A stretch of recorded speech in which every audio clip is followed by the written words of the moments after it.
Hey, soldiers, Nigel Farage, remember, he was the architect of Britain's Brexit move or referendum. That was the move that had the UK leaving the European Union. And that was not very popular among corporations like JP Morgan and other powerful financial institutions. And now it looks like, as a result of that, and as punishment for leading that effort, Nigel Farage has been unbanked. That's right.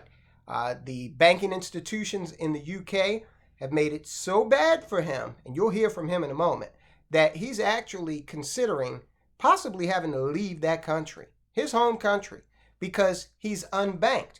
Now, we're going to get into the ramifications of a corporation like a bank reaching out and touching you in that way. Listen, again, big corporations were not happy about Brexit throughout Europe. The United States even had a problem with it, okay? So there was some very powerful interest that didn't want that to happen. And we have seen, look, let's just be honest, we've seen around the world now, we got the first president of the United States, former president, under indictment right now, federal indictment and some state indictment, at least one state indictment. We've got Bolsonaro down in Brazil. He recently had, and he's known as Brazil's Trump, right? So he lost an election under dubious circumstances. Lula came in, who is a Marxist. Let's just be honest about it. And now they just passed a rule where Bolsonaro can't run again for 8 years, all right? So we're seeing this kind of clap back type of reaction toward conservatives throughout the political sphere globally in the West. Now it's Nigel Farage's turn. So I'm sure they've looked for something to trump up, no pun intended, criminally or civilly, haven't been able to find it. So they just said, we'll take this guy out by unbanking him. And you'll hear him say he's even considering having to leave his home country because it's impossible to operate as an adult in the 21st century without a bank, right? So if it can happen to Nigel Farage, it can certainly happen to us. What do we do in that instance? Well, we're going over right now in the members only section, the Officers Club. If you're interested, hit that join button. But we started a series on how to kind of extricate yourself from the full extent of this economic tyranny that is being constructed by governments, non-governmental organizations, think International Monetary Fund, World Economic Forum, World Bank, and corporations, including the media, big corporate state media. These organizations are the ones that are out there. They're more and more becoming the arbiters of what you think. And if you are guilty of wrong think, well, guess what? They're going to deal with you one way or the other. And unbanking is a simple way to do it.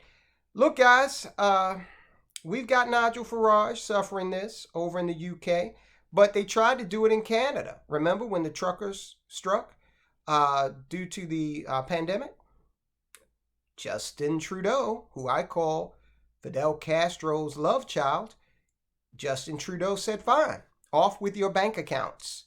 And anyone who was directly involved or supporting the truckers had their bank accounts suspended. Now, they quickly reversed that because I don't think that the powers that be appreciated Justin Trudeau telegraphing that ability that soon, right? But the cat's out of the bag now, right? Cat's out of the bag now. Despite winning the News Presenter of the Year award, Nigel Farage has mixed feelings this week. In the following clip that we're going to see in just a second here, he reveals his concern about a recent development that may significantly impact his future career and even his ability to live in the UK. Let's hear from Nigel Farage. I've been living with something for the last couple of months that may well fundamentally affect my future career going on from here and whether I can even stay living in this country. I have been with the same banking group since 1980. I've had my personal accounts with them since that date, and my business accounts right through the 1990s when I worked in the City of London and in recent years too. I'm with one of the subsidiaries of this big banking group, one with a very prestigious name, but I won't name them just yet. I got a phone call a couple of months ago to say, we are closing your accounts. I asked why. No reason was given. I was told a letter would come which would explain everything. The letter came through and simply said, we are closing your accounts. We want to finish it all by a date, which is around about now. I didn't quite know what to make of it. I complained. I emailed the chairman. A lackey phoned me to say that it was a commercial decision, which I have to say, I don't believe for a single moment. So I thought, well, there we are. I'll have to go and find a different bank. I've been to 7 banks, actually. Asked them all, could I have a personal and a business account? And the answer has been no in every single case. There is nothing irregular or unusual about what I do. The payments that go in and come out every month are pretty much the same. I maintain in my business account quite a big positive cash balance, which I guess with interest rates where they are, is pretty good for the bank too. So why is this happening to me? Well, one explanation is this. A few years ago, the European Union came up with a definition of somebody called a PEP, a politically exposed person. Now, this could range from anybody from a prime minister down to a local councillor. And I think the reason for it was, were people in politics open to bribery? Could foreign governments from Ukraine or China or wherever else it may be, could they be pumping money into the accounts of corrupt politicians? So I kind of understand that and get that. But it's all about interpretation, isn't it? And what the banks argue is that to maintain an account for a politically exposed person gives them increased costs of compliance. Now, I have spoken to the city minister in this country, and there is some hope that this EU definition, which came into British law, may be moderated in some way. We'll have to see. But of course, any bank, any organization can choose to interpret a PEP and whether they want the account in any way they choose. To my knowledge, I don't think anybody has been treated like me in the world of politics. But then the banks, you see, themselves are part of the big corporate structures in this country. These are the organizations who did not want Brexit to happen. And I think in my case, probably the corporate world will never, ever forgive me. Because they know if I hadn't done what I did with the help of thousands of people in our people's army, there never would have been a referendum, let alone a victory. I'm the one that is to carry the blame. So that's the second possible reason why I can't get a bank account, prejudice that comes from our institutions.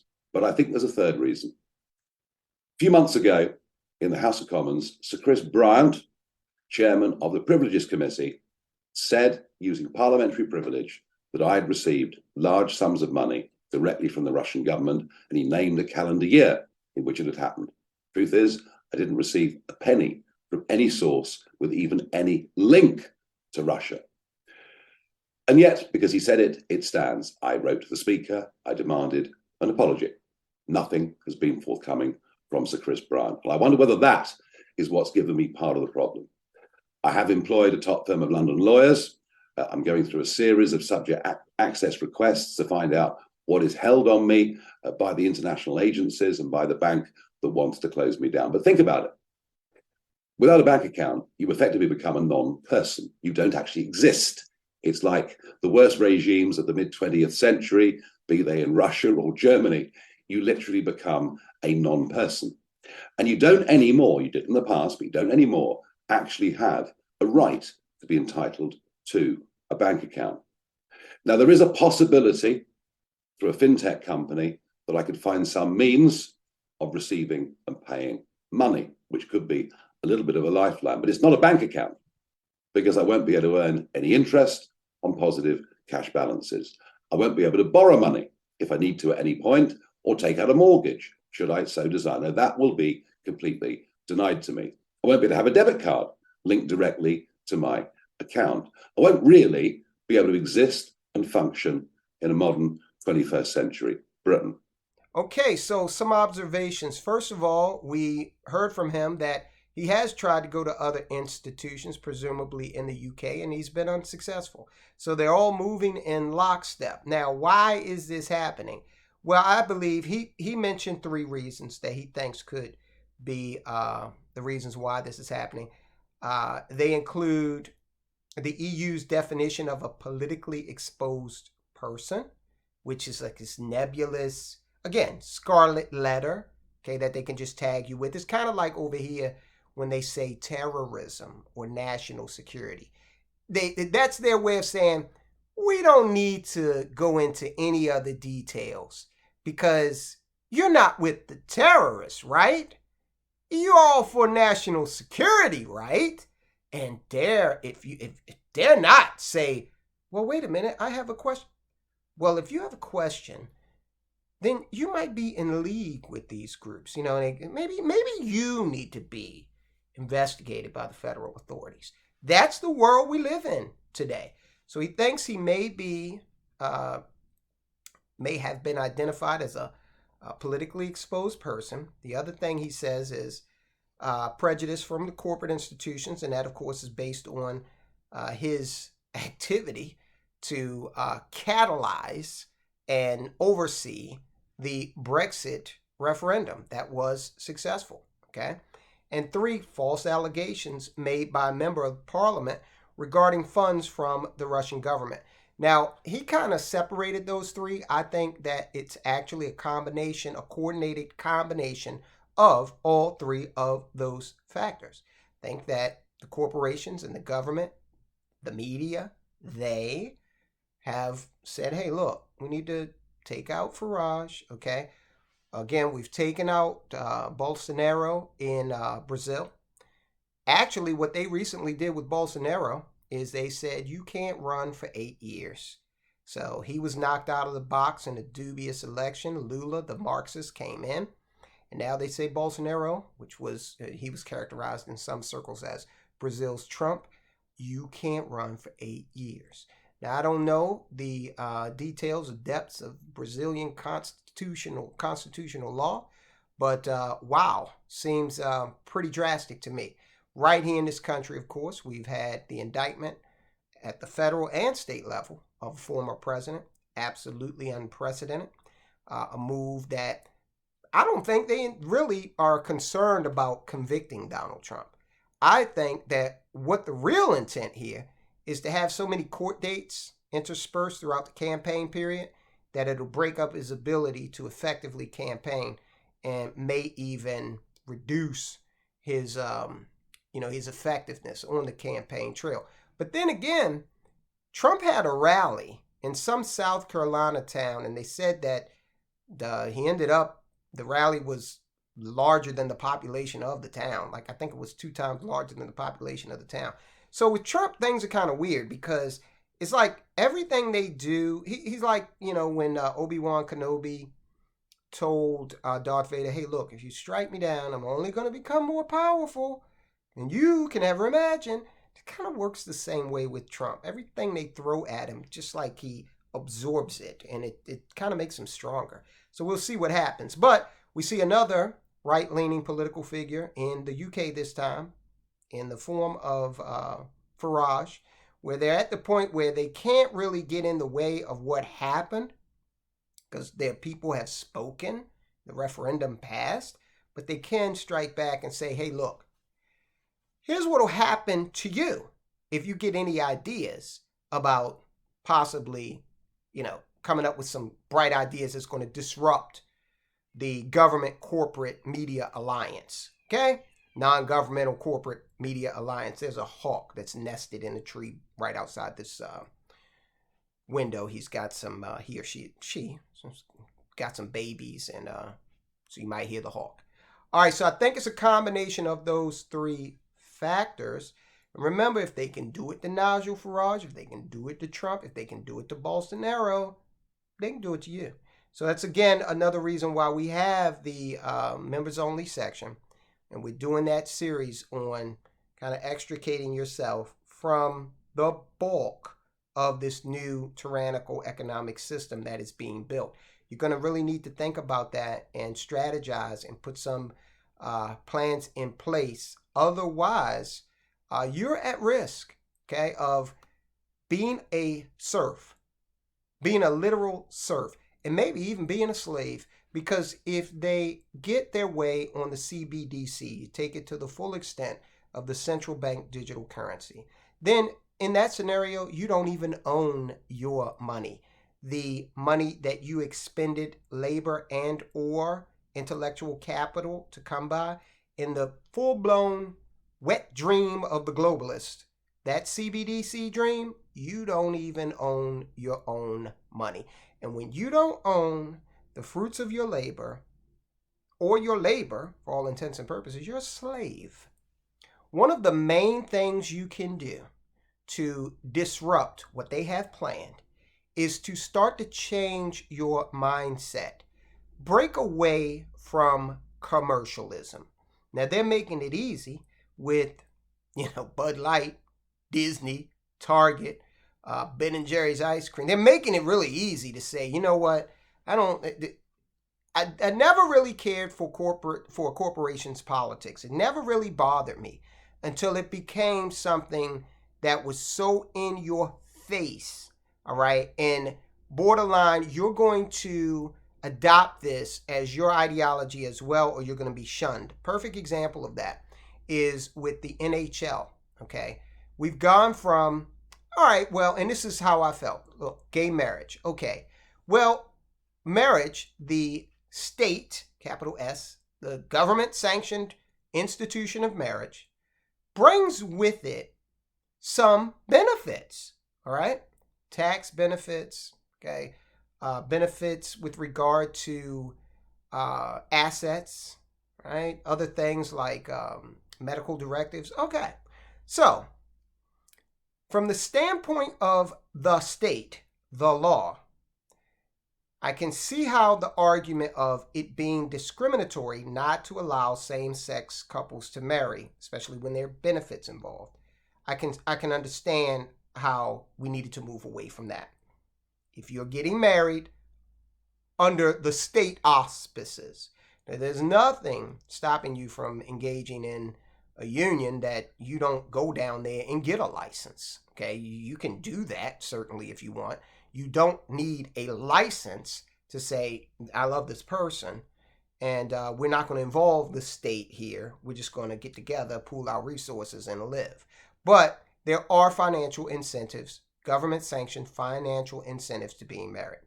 So, okay, I get it. So, all right, that makes sense from the legal and economic standpoint.